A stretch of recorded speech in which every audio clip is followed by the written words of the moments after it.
and welcome to Relationships and Astrology. I'm Margaret Gray in Dublin. And I'm Armand Diaz in New York. And today we're talking about the new moon in Capricorn on December 29th, which is really an interesting time to have a new moon, of course, because it's coming to the end of the year.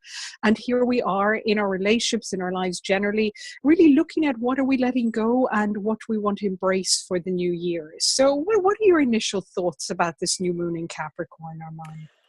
You know, it is right. It's between the solstice and very close to New Year's Eve. So whether you're looking at the astrological calendar or whether you're looking at the secular Gregorian calendar, you have this time of endings on the solar cycle and beginnings. And this year, the new moon coincides with that. You know, we have a time coming into the new moon.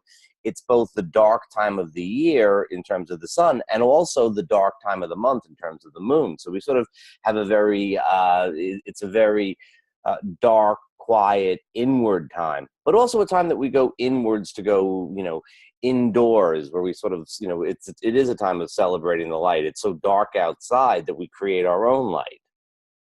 It's true, and also coincides with Mercury Retrograde, of course, this year. So there is a lot of that revisiting. And I think because it's in the sign of Capricorn, which of course is an earth sign, it's about roots and foundations.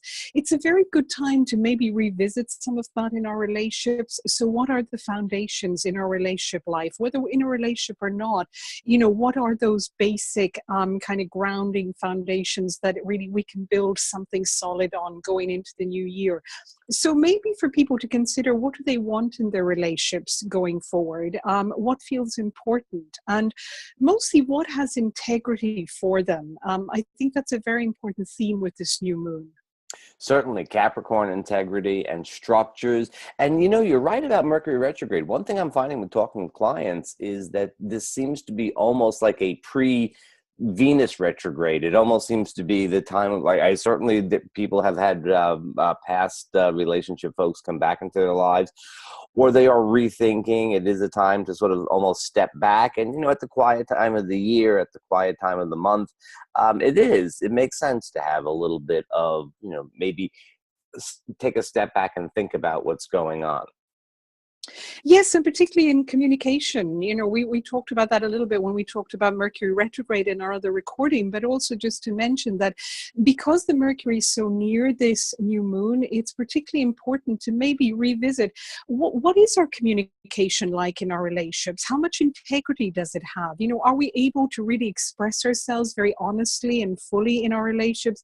And if not, what are the blocks to that? And what's the impact of that? Because sometimes people are not 100% honest because they're trying to protect loved ones, but then there are consequences of that in the long term. So a good time to revisit all of that.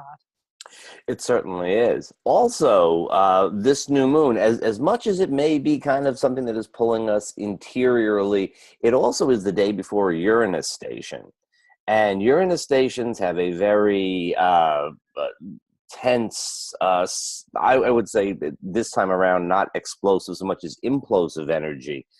It's a time when we want to do our own things. Uranus in Aries is out there, you know, turning direct, very powerful. And, you know, on the one hand, it is a time to sort of step back and think about relationship. It's a time to think about our communication. On the other hand, there's Uranus saying, I got to do my thing. And like patience is liable to be very low. And there's, you know, there's a sense of like, I want things my way. It's, you know, sort of my way or the highway type of thing. Very, very possibly there's going to be a degree of tension that sort of simmers and maybe then sort of like pops up now and again over the time. And I think it's important to be aware and give others space and give ourselves space too. You know, if you need to take some time to be by yourself, it's probably a good idea.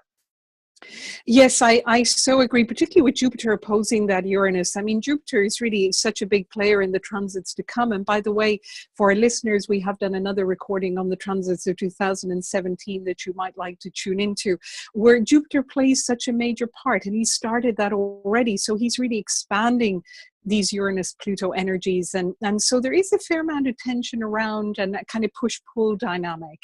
And just to say to our listeners as well that this new moon is particularly relevant if your sun, moon, or angles or personal planets are really somewhere between about 5 or 6 Capricorn and Cancer.